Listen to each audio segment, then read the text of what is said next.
നിങ്ങളുടെ പ്രമേഹ രോഗം നിയന്ത്രിക്കാൻ സഹായിക്കുന്നു, ഇൻസുലിന്റെ സെൻസിറ്റിവിറ്റി വർദ്ധിക്കാനായിട്ട് സഹായിക്കുന്നു. ഈ പാൻറ്റോതെനിക് ആസിഡ് സമൃദ്ധിയായിട്ട് റംബൂട്ടാനിൽ അടങ്ങിയിട്ടുണ്ട്. കൂടാതെ ക്യാൻസർ രോഗത്തിനെ ചെറുക്കുന്നതിനും പ്രത്യേകിച്ച് ചിലയിനം ക്യാൻസറുകളുടെ ചികിത്സയ്ക്ക് അതോടൊപ്പം നല്ലൊരു സപ്ലിമെന്റ് ആയിട്ട് നമുക്ക് റംബൂട്ടാൻ നൽകാൻ സാധിക്കും. പ്രധാനമായിട്ടും സ്ത്രീകളിൽ ബ്രസ്റ്റ് ക്യാൻസർ, സ്ഥാനാർബുദം, ഗർഭാശയ ഗള ക്യാൻസർ, സെർവൈക്കൽ ക്യാൻസറിന് ചികിത്സയ്ക്ക് ഇതൊരു നല്ല സപ്ലിമെന്റ് ആയിട്ട് ഉപയോഗിക്കാം.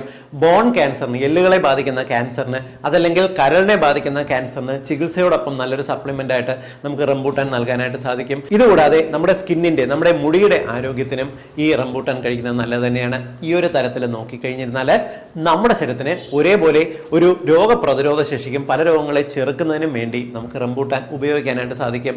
പലപ്പോഴും റംബൂട്ടാൻ നല്ലതെന്ന് പറയുമ്പോൾ റംബൂട്ടാൻ ഫ്ലേവറിലുള്ള ഭക്ഷണങ്ങൾ കഴിച്ചതുകൊണ്ട് റംബൂട്ടാന്റെ ഗുണങ്ങൾ കിട്ടണമെന്നില്ല. റംബൂട്ടാൻ പഴം എപ്പോഴും ഫ്രഷ് ആണ് നല്ലത്. നിങ്ങൾ ഈ റംബൂട്ടാൻ മരത്തിൽ നിന്നും പറിച്ച്